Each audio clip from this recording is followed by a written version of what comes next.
Salut à tous, aujourd'hui je vais vous présenter ces deux sacs qui sont à côté de moi de la marque américaine Osprey. Et donc ce sont deux sacs de ski de randonnée. On a le Sopris 30 et le Solden 42. Donc deux sacs qui sont globalement similaires, hein. Toutes les qualités et caractéristiques qu'on retrouve chez l'un, on va les avoir chez l'autre. Les deux différences, ça va être la capacité, comme le nom l'indique, on a le 42 litres. C'est le Solden et le 30 litres c'est le Sopris. Et deuxième différence, le Sopris est plutôt pour les femmes quand le Solden est plutôt pour les hommes. Voilà. Donc le Sopris est un peu plus adapté à la morphologie féminine. Mais sinon globalement c'est la même chose. Donc pendant ce petit descriptif, je vais vous mettre un petit peu des vidéos de tout ce qu'on a fait en termes de tests avec ces deux sacs, notamment sur des skis de rando, puisque c'est à cette discipline que s'adressent ces sacs-là. Donc, au niveau de ces sacs, ils sont destinés au ski de rando, c'est pour ça qu'ils ont été conçus, ils sont très compétents dans ce domaine-là, mais ça n'empêche pas que vous pouvez les utiliser sur d'autres disciplines. Moi j'ai fait de la rando avec, j'ai fait de l'alpinisme avec, et honnêtement ça passe très bien. Ce sont des sacs d'une très grande qualité, donc vous pouvez les utiliser en été, en automne et pas seulement quand la neige est là et que vous faites du ski de rando. Donc bon, vu que c'est des sacs qui coûtent quand même cher, on est à 200 € pour le Solden et à 180 pour le Sopris, c'est toujours bien qu'ils ne se limitent pas à 3 mois dans l'année. Voilà, donc toujours intéressant. Donc ce sac il fait 42 litres en capacité comme je vous ai dit, donc il y a de quoi quand même mettre pas mal de choses. Ça veut dire grosse sortie à la journée ou même en itinérance sur plusieurs jours si vous faites ce genre de choses. Sinon il existe sur des déclinaisons un peu moins grosses, ça peut toujours être intéressant. Il va être vraiment spécifique du ski de rando parce que bien sûr vous pouvez accrocher les skis dessus, hein, sur les côtés. Il va y avoir une poche à l'avant qui va être destinée au matériel de sécurité avec des housses pour mettre la sonde, pour mettre le manche de pelle, hop, et ma pelle qui est ici, voilà. Donc poche devant, matos de sécurité, on met tout ça et on la touche plus et on l'utilise que en cas d'urgence quand on en a besoin, et au moins on ne met pas 3 plombes à trouver son matos s'il y a une urgence, donc ça c'est quand même intéressant.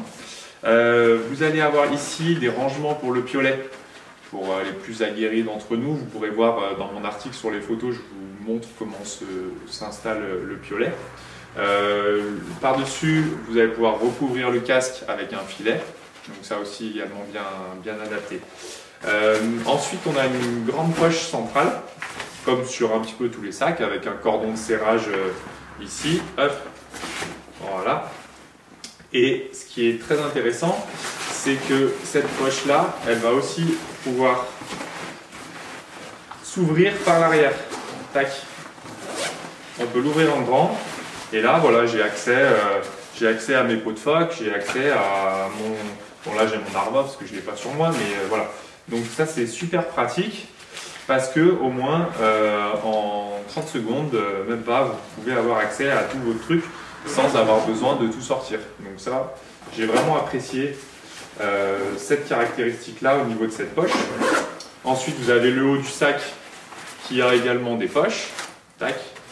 Et ce qui est intéressant, c'est que cette partie-là, de haut du sac, je peux l'enlever en fait. Je peux facilement venir tirer là, tac, tac, tac, tout enlever et ne garder que cette partie-là. Ça, c'est si vous êtes parti et que finalement vous avez moins de chargement que prévu. Et bien hop, vous enlevez la partie haute, ça vous permet d'alléger un peu le sac et vous avez quand même cette partie-là pour que vos affaires soient au sec et que le sac soit bien fermé. Donc une capacité de 42 litres mais qui peut s'adapter selon vos besoins. C'est quand même très pratique. Le point fort numéro 1 de ce sac pour moi c'est le confort. Il y a vraiment un confort de portage qui est incroyable.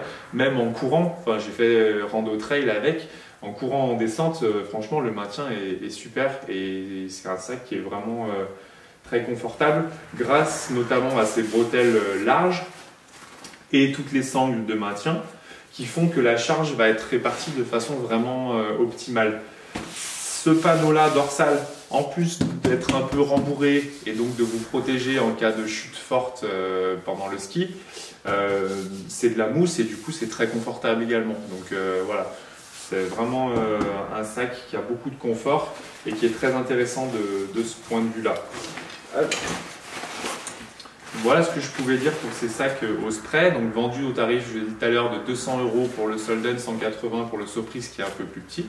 C'est quand même une somme conséquente, mais ce sont des sacs qui ont vraiment beaucoup de qualité et à vrai dire, j'ai peu de choses à lui reprocher. Je trouve que c'est vraiment un super sac, voilà, il ne faut pas avoir peur de dire les choses quand elles sont bien. Et je sais que les 20 prochaines années, je vais faire mes sorties de ski de rando avec ce sac-là parce qu'il répond vraiment à toutes mes attentes. Voilà. Si vous voulez plus de détails sur tout ça, je vous invite à consulter l'article que j'ai écrit avec Noélie. Noélie a testé le Sopris et moi j'ai testé le Solden et on a vraiment apprécié ces sacs. Voilà. Allez, salut l'équipe!